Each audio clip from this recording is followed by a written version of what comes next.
Good morning.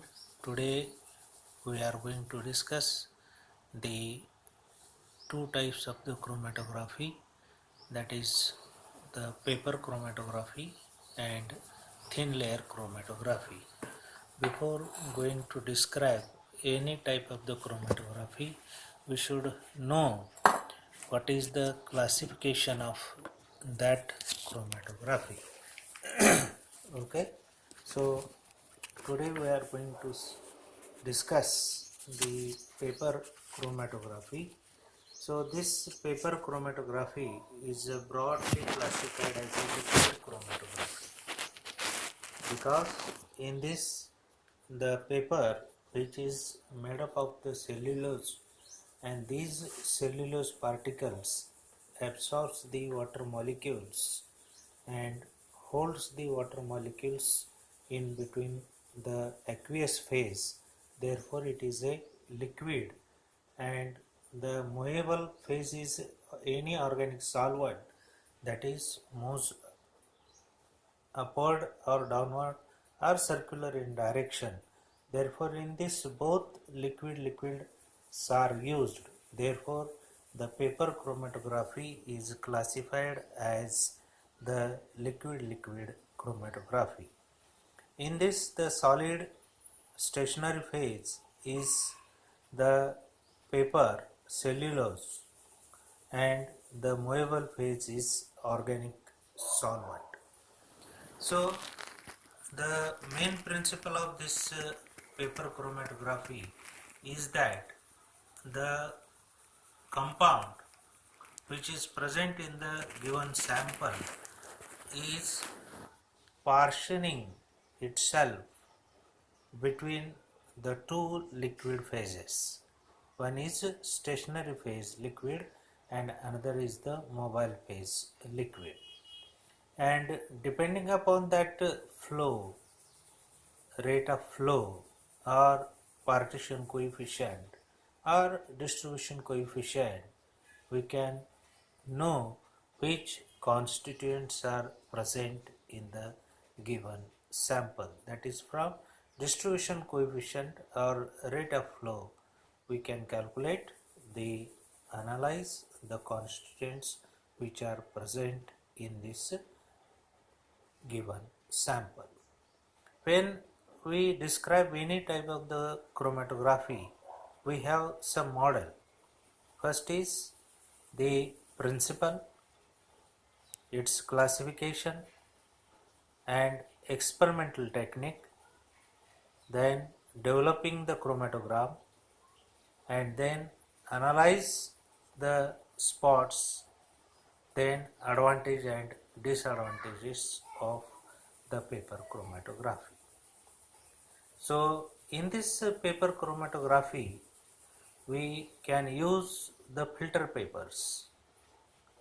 Now which filter papers are to be suitable for this type of chromatography? Not the ordinary filter paper, the Whatman filter paper number 1. Please note this one. The Whatman filter paper number 1 is used because of its uniform flow rate, grain size and texture. So the water content is near about 115 to 195%. Therefore we can use the Whatman filter paper number 1 for the paper chromatography. Now what is the size of this chromatography? It is rectangular in size or circular in size. Then which solvents are to be used for this paper chromatography? Now specially the nature of the compound will decides the nature of the solvent which has to be used. Probably water is not used because all the compounds are almost soluble in water. Therefore, suppose if the amino acids are present, we are analyzed to amino acids, then we can use the butanol plus pyridine plus water, or methylene, methanol, pyridine, water.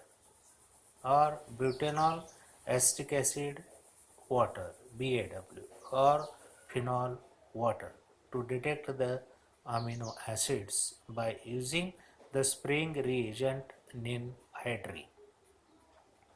To detect the carbohydrates, that is monodisaccharides, we can use BAW, that is butanol, acetic acid and water, or PPW, that is pyridine, propanol, water and acetic acid.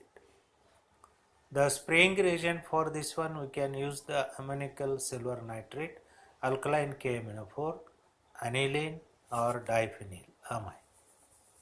If the chromophylls or carotenoids are to be detected, we can use the propanol PET ether, chloroform PET ether, and itself they are the spraying reagents. If the metal ions are to be detected by paper chromatography, we can use the ethanol 5 molar and hydrochloric acid 19 to 10%, and the spraying reagent is urbanic system. Means the solvent system is different for the different components which are to be analyzed. Some spraying reagents, that is colored components of mixture, are located directly depending upon the different colored zones, but when the colorless compounds are to be detected, they must use the spraying reagent, and these reagents chemically react with the components and develop the color in the region where they are present. Therefore, the common spraying reagents are ninhydrin, just I have told, urbanic acid, ammoniacal silver nitrate, alkaline KMNO4, aniline and diphenylamine. Now, the experimental technique which is to be discussed in detail will consist the preparation of the chromatogram, how to develop the chromatogram, and how to detect the components present in the sample. That is developing, then spraying the, and preparation of the chromatogram. So in next week we should go for the experimental technique of the paper chromatography. Okay.